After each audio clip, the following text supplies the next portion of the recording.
ശബരിമല സ്വർണ്ണക്കൊള്ള അന്വേഷണത്തിനായി SIT എന്ന് പേരിട്ട പിണറായി വിജയൻ്റെ പോലീസ് സംഘം മാത്രമല്ല ഉള്ളത്. കേന്ദ്രത്തിൻ്റെ എൻഫോഴ്സ്മെൻറ്റ് ഡയറക്ടറേറ്റും ഉണ്ട്. പിണറായി വിജയനെ രക്ഷിക്കാൻ നരേന്ദ്രമോദി അയക്കാറുള്ള ദൂതന്മാരാണ് ED എന്ന് പേര് കേട്ടതാണെങ്കിലും ശബരിമല വിഷയത്തിൽ മാത്രം അതുണ്ടാകില്ല എന്ന് ഉറപ്പ് ലഭിച്ചിരിക്കുകയാണ്. കാരണം ശബരിമലയിൽ നടന്ന കോടിക്കണക്കിന് രൂപയുടെ സ്വർണ്ണക്കടത്തിൽ കോടാനുകോടി രൂപയുടെ കള്ളപ്പണ ഇടപാട് നടന്നിട്ടുണ്ട് എന്നത് സത്യമാണെന്നിരിക്കെ EDയുടെ അന്വേഷണവും കണ്ടുകെട്ടലുമാണ് ഏറ്റവും പ്രധാനം.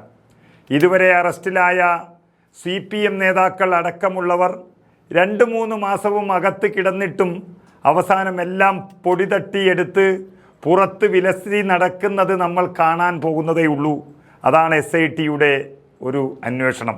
അങ്ങനെയാണ് SITയുടെ അന്വേഷണം എന്നാണ് പറയുന്നത്. എന്നാൽ ED ഈ കള്ളന്മാരുടെ സ്വത്ത് കണ്ടുകെട്ടും എന്നാണ് ഉറപ്പിച്ചിരിക്കുന്നത്. ശബരിമലയിൽ നിന്നും പുറത്തേക്ക് പോയ കോടിക്കണക്കിന് രൂപയുടെ സ്വർണമൊന്നും തിരിച്ചു വന്നിട്ടില്ല.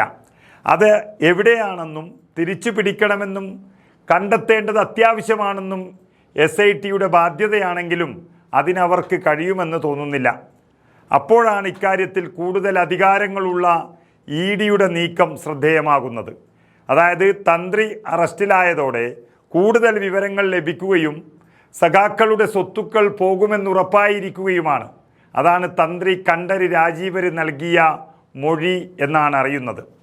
ശബരിമല സ്വർണ്ണക്കടത്ത് കേസിൽ പ്രതികളുടെ സ്വത്തുക്കൾ കണ്ടുകെട്ടാൻ എൻഫോഴ്സ്മെൻറ്റ് ഡയറക്ടറേറ്റ് നീക്കം തുടങ്ങിയതോടെ ബാങ്ക് അക്കൗണ്ട് വിവരങ്ങൾ ED ശേഖരിച്ചു കഴിഞ്ഞു. വരവിൽ കവിഞ്ഞ സമ്പാദ്യം കണ്ടെത്തിയാൽ മരവിപ്പിക്കുമെന്നിരിക്കെ പത്മകുമാറും N വാസുവും ഒക്കെ കോടികൾ സമ്പാദിച്ചതിൻ്റെ തെളിവുകൾ പുറത്തു വരികയാണ്. ഇനി അകത്താകാനുള്ള മന്ത്രി ഉൾപ്പെടെയുള്ളവരുടെ വരുമാന വർധനവും അതുപോലെ തന്നെയാണ്. അതുകൊണ്ട് സ്വത്ത് കണ്ടുകെട്ടലാണ് EDയുടെ അടുത്ത നീക്കം.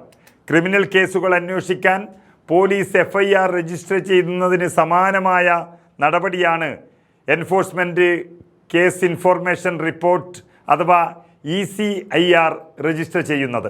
കള്ളപ്പണം എവിടെ നിന്നാണ്, എവിടെ സൂക്ഷിച്ചിരിക്കുന്നു എന്ന ചോദ്യങ്ങൾക്കായി പ്രതികളെ ഉടനടി ചോദ്യം ചെയ്യും. റിമാൻഡിലുള്ള ദേവസ്വം ബോർഡ് മുൻ അധ്യക്ഷൻ A പത്മകുമാർ തന്നെയാണ് ED കണ്ണുവച്ചിട്ടുള്ള പ്രധാന മോഷ്ടാവ്.